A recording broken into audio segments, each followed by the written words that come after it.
So, essentially, he speaks like us, and we understand his words. Then, he speaks logically, and we can follow his arguments.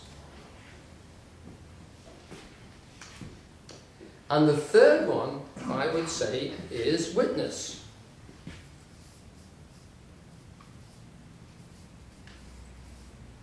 And the witness is, you've got several people in this room and around who will actually endorse literally the being of the man. I'm going to stay with those three reasons. The witness is a very important one because there are lots of people out there telling you how you should behave and what is the best thing for you to do.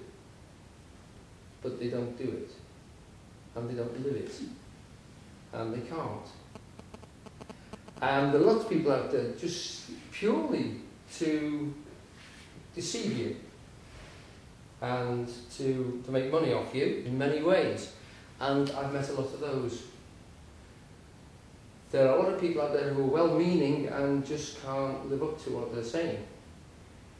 And there are lots and lots of people out there who are confused.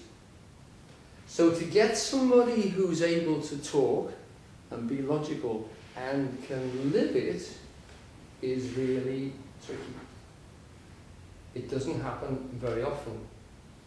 And, I mean, I think last week I was at a talk of several yoga teachers and Pam Gordon-Smith were there, and I said, well, what you can actually say is, I mean, Gordon knew as many people here actually knew Eugene for a long time, and we didn't catch him out being inconsistent. He was consistent. He lived the life he talked about, and he never once told me to do anything that he hadn't already done. And he told me to do some pretty wild things, but he told me what happened when he did it afterwards, and he told me to do certain things and certain activities, and then he actually outlined what it was all about and why you were doing it. And the man was consistent. I can actually say that he was more interested in my development than I was. Now that sounds stupid, but it was true. He was more interested in my development than I was. He spent more time on it, I think. There were times when I was backing out of the door because I'd had 3 hours of talking with him and I was full. And he was still drawing pictures and talking to me. So there's, if you like, as far as I'm concerned, in terms of Eugene Halliday in a nutshell, they are the three reasons which I would go for recommending them to completely raw beginner, and for us to keep working with the ideas and with the stuff. So if that's Eugene Halliday in a nutshell, they are the three reasons I would give to a beginner of why Eugene Halliday more than anybody else. We've also got the fact that through luck initially, people actually tape recorded him when he was starting to talk. So we've got lectures. He's been dead 10, 20 years. We're still talking about him, but we've got lectures of him. So it's as if he's still there. I mean, I can still pick up a lecture I haven't heard before, which is, you know, the wonderful thing is these lectures are coming out of the woodwork now. People recorded them in all sorts of other places. And I can revisit lectures which I haven't listened to for 15 years, and it's like as if he's there talking to me again. It is amazing. And those are accessible. They are freely available, you know. That's incredible. I don't know of anybody whose stuff is freely available. It is stunningly effective, really. It's amazing. Most stuff is sold to you, and this stuff is there for you to instantly access, including his drawings, which I'd never seen so many of his drawings. I'd seen, you know, I think I'd seen about 10 and thought they were great, and then you realise there's all these other drawings as well, and this other stuff which again is coming out, people are starting to give it. And you realise more and more, as you know, what Hephzibah was talking about before, what he did was absolutely amazing. Now I'm going to go on to another thing now, because another area of Eugene about it, to do with this. If you like, those are the three reasons why I would say go to Eugene Halliday. Are we okay with that? Yeah? Mm-hmm. Okay. Now, two things. I think that Eugene Halliday's had two messages for us. And For a long time they were confused in me. It started to snow. Excuse me, that's irrelevant, but I just noticed it. Right.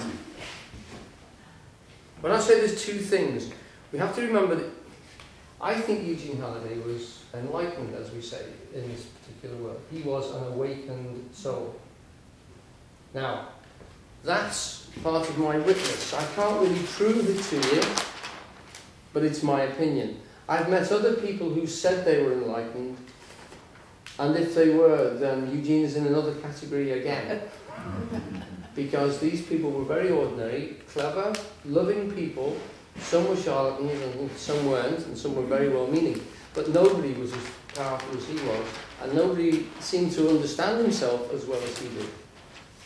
So I would witness the fact that I think he's enlightened, but that is my opinion. That's why it is purely witness.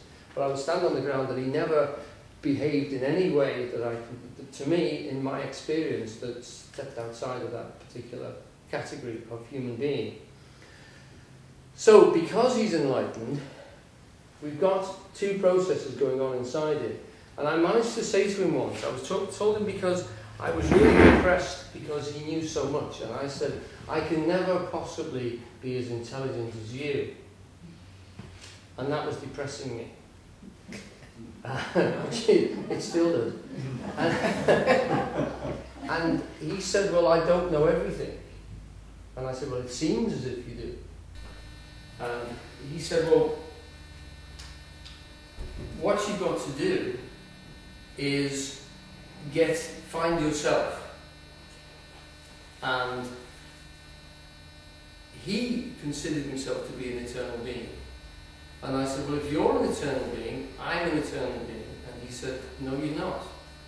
You still live in time, and I don't.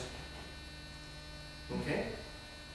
So, my conception of Eugene Halliday is, from what Hephzibah was saying before, he had found freedom. He had actually found the self, which is eternal in himself. And he lived in that place. Okay? The rest of us live in time. We have got processes and lives to be going on with. He didn't seem to have one. I mean, I know he was a very busy chap, but he sat and talked to me, and other people would be coming in and saying, it's time to go, and this, that, and the other. And he carried on, because he hadn't finished. I mean, time was quite unique to him. I know that. I'm sure he went to places and arrived on time and everything, but he never seemed to be moved by time. He always seemed to be completely focused on who he was. So I think he was giving us two things. Because what he said later on was, as we were talking to him about the ideas, he said, what you have to do is first of all become eternal. And then you've got the whole of eternity to gather all this information. Okay? And why I think it's important is because a lot of us, like I was, are stunned by the amount of information that he had,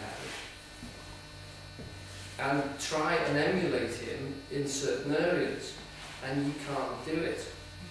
Because what he finished with saying is, first find the kingdom of heaven, and then all things will be added on.